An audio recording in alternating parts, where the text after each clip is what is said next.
खुनाच्या प्रयत्नाच्या गुन्ह्यातील 6 महिन्यांपासून फरार असलेला आरोपी क्राईम ब्रँच युनिट 1च्या ताब्यात याबाबत पोलिसांनी दिलेल्या माहितीनुसार 24 सप्टेंबर 2024ला नाशिक पुन्हा रोडवरील घंट्या मसोबा महाराज मंदिरासमोरील प्रो चिकन सेंटर दुकानासमोरील रोडवर लखन काशीद आणि क्रिश शिंदे आणि त्याच्या साथीदारांनी धारदार हत्याराने एकास गंभीर दुखापत केल्याचा गुन्हा दाखल झाला होता।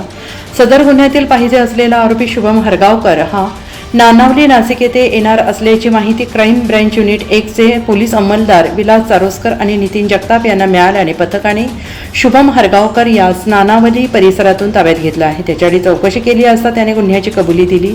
सदरची कामगिरी पोलीस आयुक्त संदीप कर्णिक, पोलीस उपायुक्त प्रशांत बच्छाव, सहाय्यक पोलीस आयुक्त संदीप मिटके यांच्या मार्गदर्शनाखाली क्राईम ब्रँच युनिट 1 वरिष्ठ पोलीस निरीक्षक मधुकर कड, सहाय्यक पोलीस निरीक्षक हिरामन भोये, पोलीस उपनिरीक्षक सुदाम सांगळे, पोलीस हवालदार रमेश कोळी, देविदास ठाकरे, रोहित लिलके, धनंजय शिंदे, पोलीस अंमलदार विलास चारोस्कर, जगेश्वर बोरसे, नितीन जगताप, पोलीस उपनिरीक्षक किरण शिरसाट आदींनी ही कारवाई केली आहे। NCN न्यूजसाठी रोहन दानी, नाशिक।